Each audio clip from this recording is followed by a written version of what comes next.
Let's talk about crafting an irresistible pitch in the interview.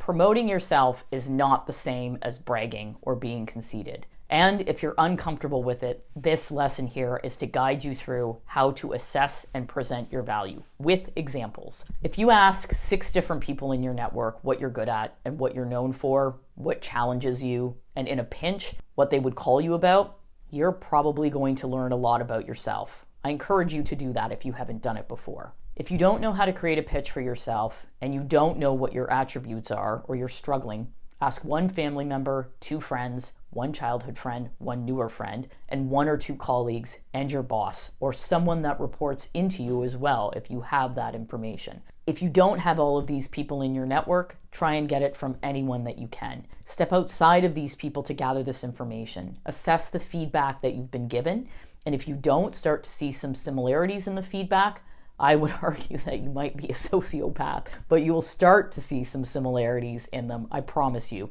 This is going to help you in creating and crafting your pitch because most people struggle with this. What is critical in crafting your pitch is that you have to imagine yourself at a cocktail party and imagine that there are 100 people at this party and it's very loud and you're going from person to person and you have a very short period of time, think 15 to 30 seconds, to be able to catch someone's attention with enough information that they look at you and they say, I want to know a little bit more about this person. Your pitch should do that for you. Then you can send it in email format. You can DM, you can text, you can even do it in a video proposal when you're looking for jobs. You'll tweak it a little bit depending on the role, but you've always got that core premise. I speak with candidates every single day that aren't aware of what they like and what they don't like about their jobs. And they don't know what they're good at doing, and they don't know what they enjoy doing. They can easily tell me what they don't like and what they don't want to do, but it doesn't come as naturally for them to assess their value. If you've ever done assessments as part of getting a sales job, so Myers-Briggs, Caliper, Neo-Disc, these are meant to give you insights into your communication style, your stress responses, your strengths, your weaknesses, and your cognitive style and motivations, among a host of other things.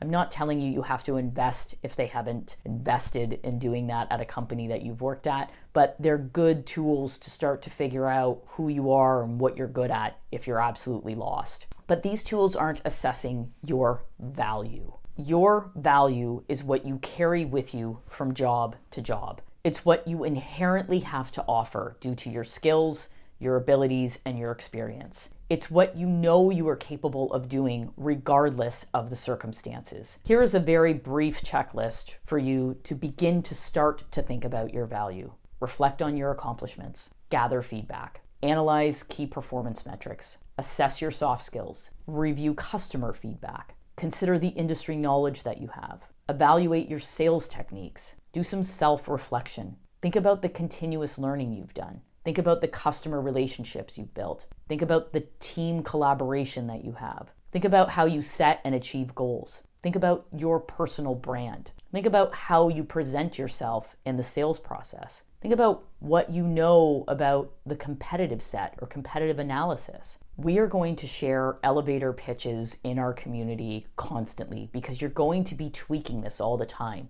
You're going to be updating your resume with this. This is something that you're going to be sharing with people when they say, tell me about you, tell me about yourself as you're interviewing. So how long should your pitch be? Well, it should take me about 10 to 20 seconds to read it, not a minute. 3 to 5 sentences. It's very, very high level. Again, this is meant for when you don't know someone and they're just asking you about you. What does it need to have in it? Stats, keywords that are relevant to the person reading it, not just you, a sense of excitement. It should make me want to know more about you because I feel like I wouldn't want to miss out on something. I'll give you an example. Here is a pitch for a candidate that got me into doing business with a national brand. They not only hired him, but they proceeded to use my services to hire more sales talent, and I billed them more than $250,000 in 1 year alone. I'm going to scratch the names here. Hey Bill, do you know John? His background is pure BD and lead gen. He is a hunter.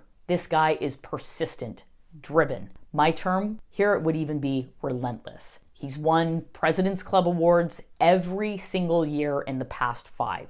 and he is consistently over 120% achievement for net new business and builds relationships with C-level decision makers at enterprise companies at the start of his sales process. Can I introduce you to him? That was it. Here's an example of a pitch that I use when I'm doing my own business development. Hey Sarah, leader to leader, can I ask you something? Investing time and money into attracting talent only to have a majority of people get lost in the process is frustrating. How is your company tackling this problem? I'll bet you have great candidate engagement if you are. We are currently helping a national multi-million-dollar supply chain company scale their sales division with 5 key hires to generate $100 million in net new revenue in year 1. How are we doing that? I'm glad you asked.